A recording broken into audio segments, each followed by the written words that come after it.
So when I was an undergraduate student, I went to Baylor University. I was really involved as a student leader. I attribute all of that to the mentors that I had that were predominantly women of color or Hispanic or Latina women who really helped me see my potential. And as a first generation student who was really not used to, didn't have any expectations for college, didn't really know what to expect, that mentorship was really valuable.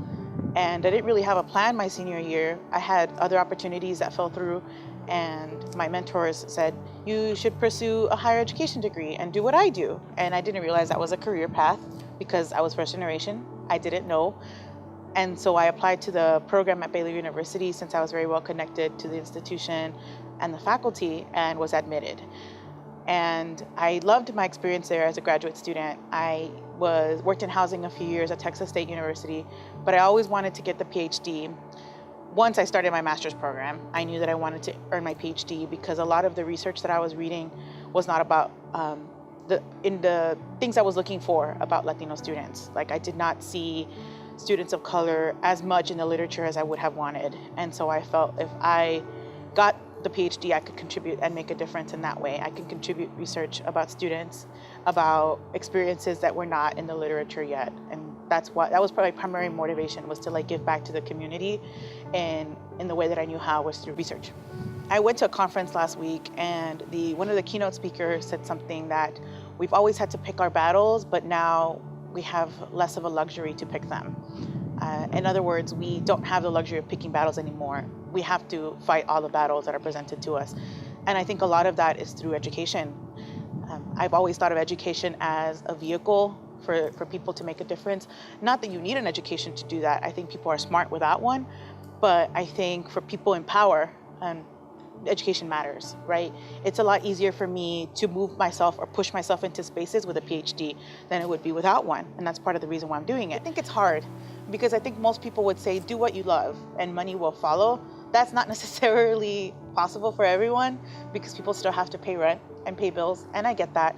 I would say find the roses in everything that you do, even if it's something that you don't like to do.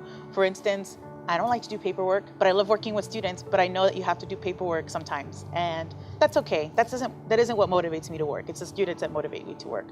And so whatever joy you find in your work to make you want to do it in the morning every day, I think whatever possibility that you have to do that, to definitely do that. And then if one day you have the opportunity to pursue your dreams, then it'll be because you've worked really hard even when you didn't want to, and people see that in you. And so I would encourage people to keep fighting battles even if you're tired, to definitely step back and take care of yourself as you need to, and to never let anyone deter you from your dreams. My work is very much tied to my motivations for my degree, my community work, who I am in my own journey in higher education. And I think that that might have been why I was selected for this program or this Scholar Award, because the work that I do as a student is very much motivated by my personal life and a deep desire to change structures so that we are more inclusive, particularly towards people of color.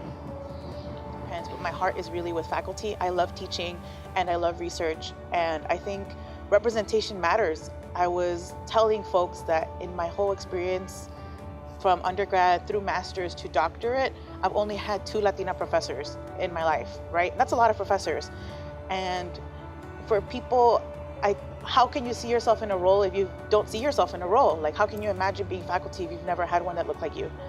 And I don't want the next generation of students to ever feel like they can't do what they want to do because they don't see themselves in other people.